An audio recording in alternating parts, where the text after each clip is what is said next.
Hey guys, what's up? Welcome to my channel. I'm Brianna, and today I'm super excited to talk about this topic because I've never made a dedicated video about this topic here on my channel. So if you're interested in hearing all about it, then keep on watching.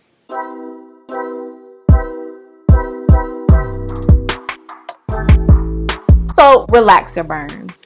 I'm pretty sure if you are relaxed or if you've been relaxed in the past and are now natural, you have suffered from relaxer burns. I remember sitting in the hair salons back in the day and just wishing, hoping, and praying that one of the stylists would come put me in the bowl and rinse the relaxer out. Oh my goodness, the burns. When I tell you, some were worse than others.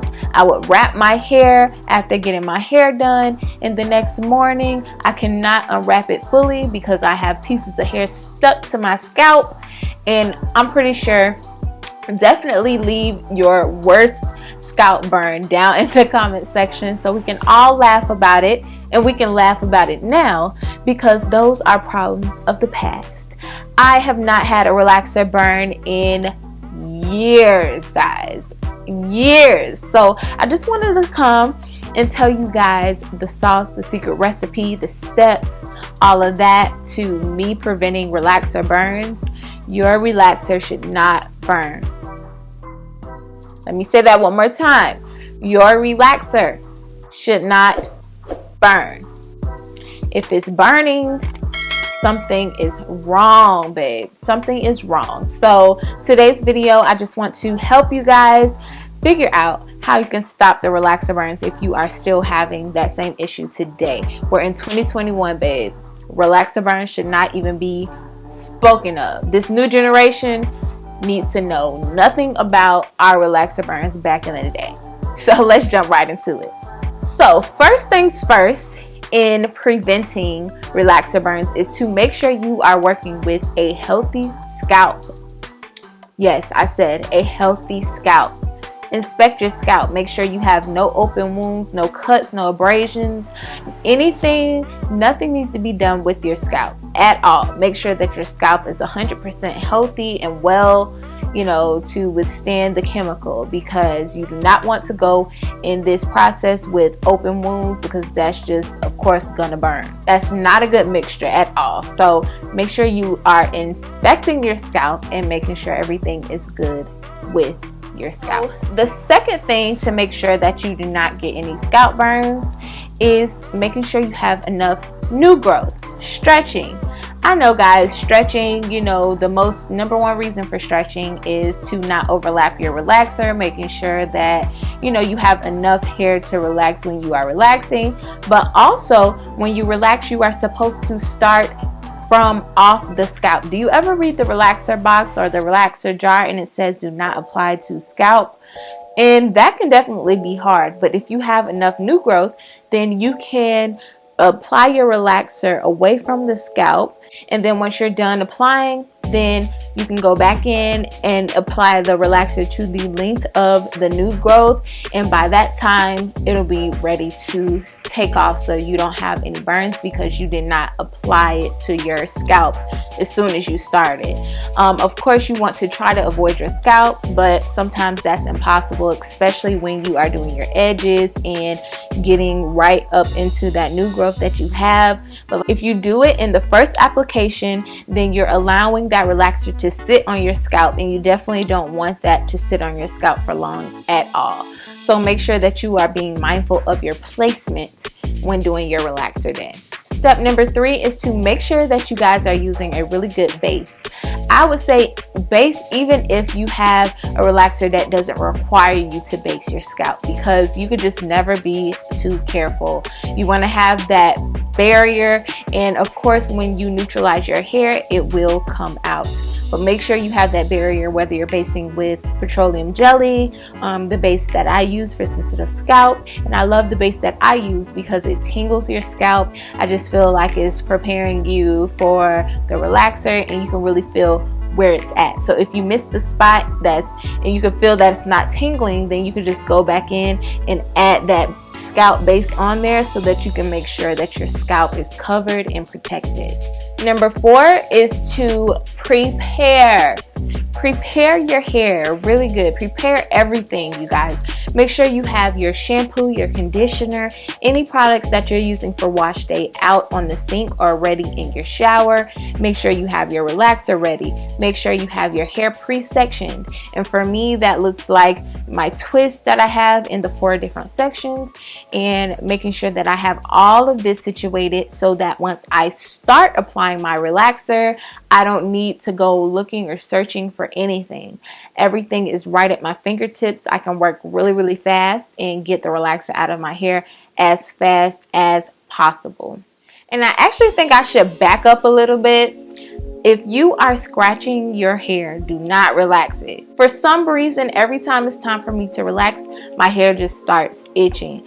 But always make sure that you try to withstand and withhold yourself from scratching, because that can cause cuts and abrasions and things like that, in which in return will cause burning. If you do scratch your hair, maybe wait a day or two to apply the relaxer, because you want to give your scalp time to heal and recoup from that scratching. But I have had instances where I scratched my hair or I scratched my scalp and I still went in to relax my hair, and I didn't suffer from any relaxer burns because of all these steps that I take. Number 5 is to rinse out immediately after applying the full relaxer. As you guys know, I do not smooth the relaxer into my hair. All I do is use my relaxer brush and I apply it. I will go in on the first round. I don't add it all the way to the bottom, but on the second round I will add it all the way to the length of the new growth, and then I'll go in and do the perimeter, which is my edges, the sides, and my nape, the back of my nape.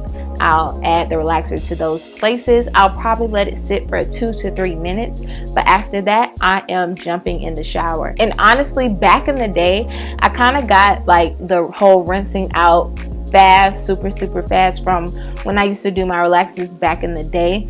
If I felt burning and I wasn't quite done, or if I had just finished, I would just rinse it out. Like, I honestly got to a point where I was like, I'm not sitting here and letting this relaxer burn me just to get some straight hair. I just need it manageable, and if I rinse the relaxer out and it's not manageable, then oh well. Which 9 times out of 10, every single time that I did that, it was fine. The relaxer had taken enough as possible. It may have left a wave or whatever, which is fine with me. It did the job. It's just not that deep. It's not that serious. If you experience any type of burning throughout the process that you were unexpecting, go ahead and rinse it out. Like I said, it's just not worth the trouble. So the 6th tip is to make sure that once you're rinsing your hair out, if you feel that the relaxer is taking a little bit longer to get out of your hair, grab that neutralizing shampoo and just apply it. Apply it onto the relaxer so that it can stop working, and sometimes that will help get the relaxer up off your hair quicker, and you'll just begin to continue to rinse while neutralizing and while rinsing those relaxers out your hair. Now, I usually don't have an issue with making sure that my relaxer is out of my hair. Of course, that's something that you will have to consult with your shower head and make sure that your shower pressure is up to par when you are rinsing out your hair, or if you use the sink, make sure the water pressure there is up to par to rinse that relaxer out really good. Make sure you're not missing any spaces. Tip number 7 is to make sure that you have a neutralizing shampoo with a indicator, like a color indicator. I absolutely love Motion's neutralizing shampoo because they have a color indicator that turns pink if there is still relaxer in your hair. That'll just help you know, scrub a little bit more, get in those nooks and crannies and places that you don't feel that you've reached yet, to make sure that the relaxer is out of your head. Because if you are washing your hair and you miss a spot, not knowing, that can definitely cause relaxer burns or hair loss. So you just want to make sure that you are covering all the spaces in your head, getting the front, getting the back, getting the middle, all hemispheres, and just making sure you're rinsing really good. using the palms of your hands. Now, tip number 8, going into the palms of your hands, do not use your nails to rinse out the relaxer. You can definitely get relaxer burns after rinsing the relaxer out, because of course your scalp is sensitive. You want to make sure that you are neutralizing really good, getting your hair back to its natural pH and getting that relaxer out of your head. So do not use your fingernails in the process of rinsing the relaxer out.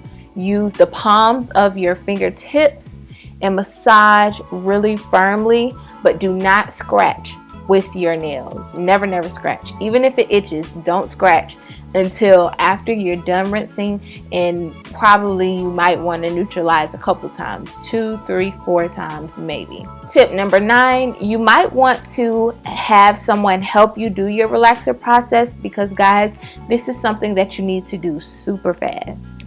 Really fast. Okay, this is like a process where it needs to go slap it in and get it out, because it does not take long at all to do this whole process. Honestly, the longest thing that takes me on relaxer day is to prep for relaxer day. When I'm doing the relaxer, that usually takes 15 to 20 minutes to do the whole process from start to finish, and I'll go into the shower and then rinse it out, of course, but I try to limit it to like 16 minutes the max, and get in the shower and rinse it out. Tip number 10 is to do not use super, because I bet you if you're using a super relaxer, you're probably going to have relaxer burns, because the strength, of course, is very strong and it'll start working quickly. So if you're putting that on your scalp and letting it sit, 9 times out of 10 it's working as soon as you're placing it, and it's going in for the kill to burn you. So make sure you're using a milder relaxer, and hopefully that can prevent the relaxer burns for you. So just some closing tidbits. I just want you guys to know that relaxing your hair, it's not that deep. Never let a relaxer sit on your hair for too long to where you're just letting it burn and you're not doing anything about it. I don't care if you're home, if you're at a hair salon, wherever you are, whoever you're with, if you have a relaxer processing and you feel, or you start to feel burning, rinse it out immediately, guys, immediately. Because at the end of the day, you only get one scalp, and you want to make sure that the health of your scalp is up to par. And relaxer burns can be really nasty. They can be very painful, and it takes a while for them to heal. You may even have some hair loss, hair breakage. So whatever you do, do not let that relaxer sit on and just burn your head and not do anything about it.